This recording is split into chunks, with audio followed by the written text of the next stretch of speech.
कि जो महादेव को गुरु मानता है और गुरु चर्चा शुरू करता है उसको बहुत सारी अनुभूतियां आने लगती हैं और तेजी से वो बढ़ता है। धीरे धीरे धीरे धीरे उसका मन धरती के आकर्षण में भागने लगता है।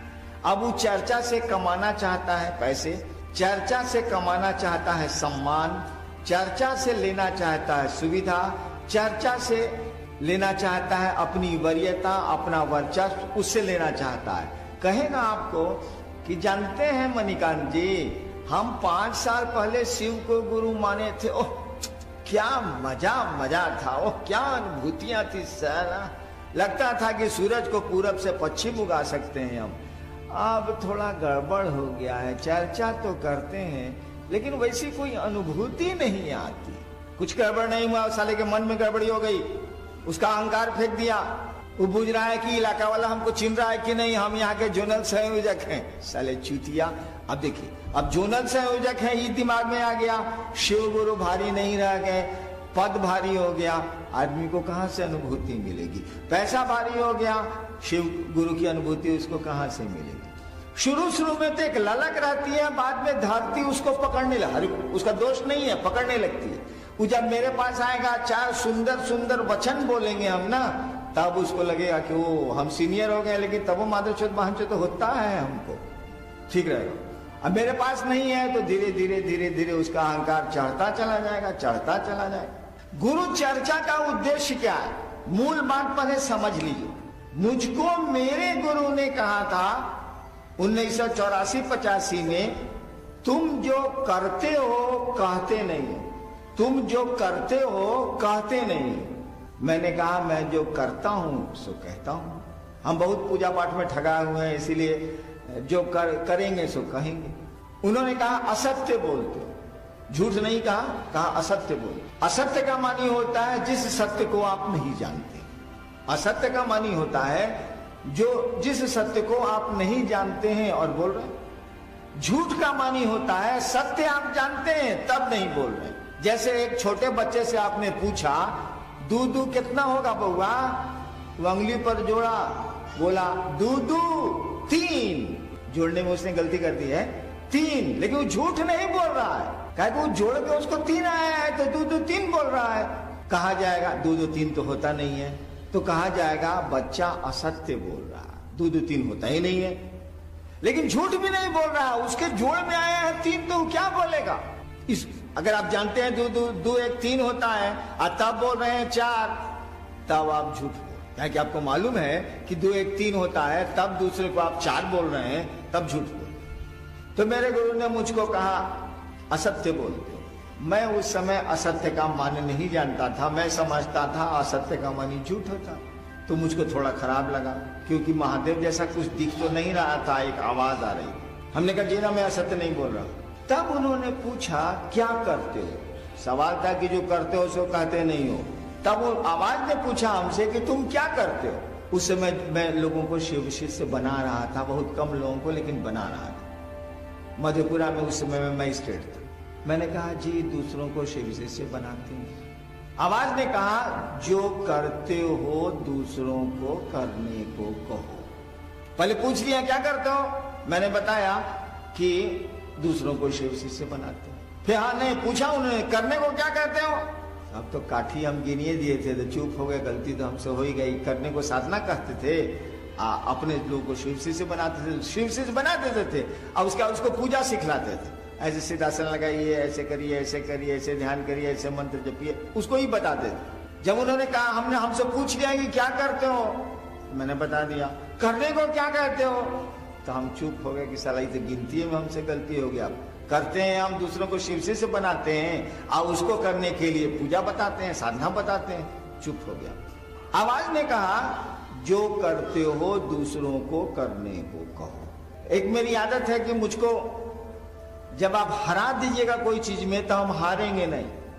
आरा छपरा में क्या होता है कि खेत का नापी हो जाता है, अमीन आके नाप देगा, ये आपका खेत हुआ, ये आपका खेत होगा, और उसका खूंटा गड़ता है कि आपका खेत है, ये आपका खेत है। जहां खूंटा गड़ाना शुरू हुआ कि खेत वाला कहेगा खूंटवा तो वही जा गौड़ी जहां हम कहते नहीं, नपला से ना हुई, यानी सुनेगा नहीं वो कुछ। नाप दीजिए जो करना कर ली। तो मेरी आदत है, हमको हरा दीजिएगा ना तो हम खोज खोज के आपसे लड़ेंगे कि हारे नहीं हम, मेरा अपना स्वभाव। तो हमने महादेव से कहा, उस आवाज से कहा, महादेव को प्रचार की जरूरत है। तुरंत मैं समझ गया कि इससे महादेव का प्रचार होगा। हमने कहा महादेव को प्रचार की जरूरत है। उस आवाज ने एक वाक्य हमको कहा, उस वाक्य से मैं सारी बात समझ गया। लेकिन जहां ठहरा था वो एक मजिस्ट्रेट का डेरा था, हम भी मजिस्ट्रेट थे, हम पटना जा रहे थे, बेगूसराय में ठहरा था मैं। वो तब तक चाय लेके आ, हमने कहा सर सुनिए ना, सीनियर थे रिटायर कर, सर सुनिए ना, ऐसे ऐसे हुआ। तो बोले कि हम लोग कुछ जानेंगे तब ना महादेव का चर्चा करेंगे। उसके बाद तो वह वाक्य मैं समझ तो गया लेकिन भूल गया। जब भी कोई बहुत ऊपर की सत्ता आपसे कुछ बोल रही है, उसको काटिए मत, सुन लीजिए चुपचाप। रोहतगी साहब आए थे, मजिस्ट्रेट साहब, भीतर से चाय लेके, हम उनको कहा वो काट दीन, और उस समय आवाज वहीं पर खड़ी होगी, बस वही भूला गए, हम भूला। यानी गुरु का आदेश था, तुम जो करते हो दूसरों को करने को कहो। हमसे उन्होंने पूछा था तुम क्या करते हो, हमने कहा था दूसरों को शिव शिष्य बनाते हैं, दूसरों को महादेव का चेला बनाते हैं। उसमें शुरू कर दिया था मैंने। गुरु चर्चा का उद्देश्य दूसरों को शिव गुरु से जोड़ना है, गुरु चर्चा का उद्देश्य दूसरों को शिव शिष्य बनाना है, और कोई इसका दूसरा उद्देश्य नहीं है। मैंने तो देवघर में कई बार इधर मैं लगातार मैंने कहा है कि आप तिजारत करिए, आप व्यापार करिए, कोई दिक्कत नहीं है। वो सम्मान खरीदिए, पैसा लीजिए, पद धरिए, कोई दिक्कत हम लोगों को नहीं है। लेकिन कम से कम महादेव के काम में तो तिजारत छोड़ दीजिए, पटवारी बुद्धि छोड़ दीजिए, व्यापार छोड़ दीजिए, बाकी दुनिया में करिए ना, क्या आपको रोक रहा है? कम से कम अपने गुरु के मामले में व्यापार छोड़ दीजिए। बाकी जहां व्यापार करना है कि करिए, जहां तिजारत करनी है करिए, के रोक रहा है? दुनिया तो उसके बिना चलती ही नहीं। और व्यापार को प्यार से भारी दुश्मनी है। जैसे रोशनी को अंधेरे से दुश्मनी है या अंधेरे को रोशनी से दुश्मनी है, प्यार को व्यापार से भारी दुश्मनी है। अगर व्यापार में आप प्यार को ले आया, व्यापार बैठ जाएगा। अगर आप ले आए हैं व्यापार में प्यार को, व्यापार बैठ जाएगा। अगर प्यार में व्यापार को लाइएगा, प्यार बैठ जाएगा। दोनों का आपस में भारी बैर है।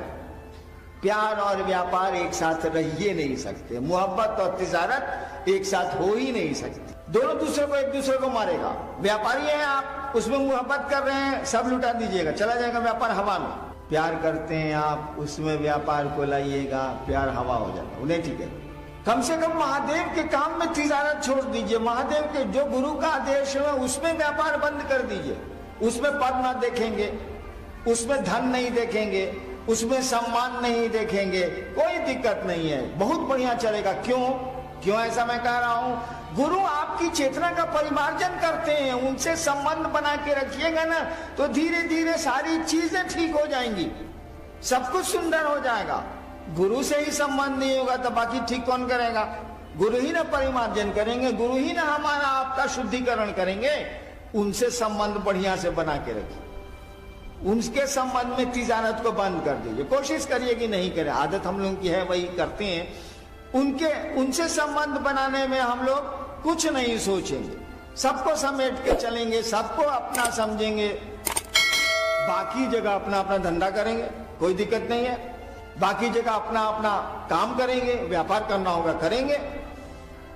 तो गुरु चर्चा, शर्मा जी बैठिए चुपचाप, 5 आदमी में भी कफ हो रहा है। महिलाओं को बोलिए चुप रहने के लिए, नहीं तो बाहर जाएं। कुर्सी पर बैठी हुई महिलाएं चुप रहें कृपया। तो उनके पांव में दर्द है इसलिए कुर्सियां दी गई हैं। उनको भ्रम हो गया कि हम बहुत सीनियर हैं इसीलिए कुर्सियां दी गई हैं। ऐसा नहीं है, वो बैठ नहीं सकती हैं इसीलिए कुर्सियां उनको मिली। तो चर्चा का उद्देश्य दूसरों को शिव का शिष्य बनाना।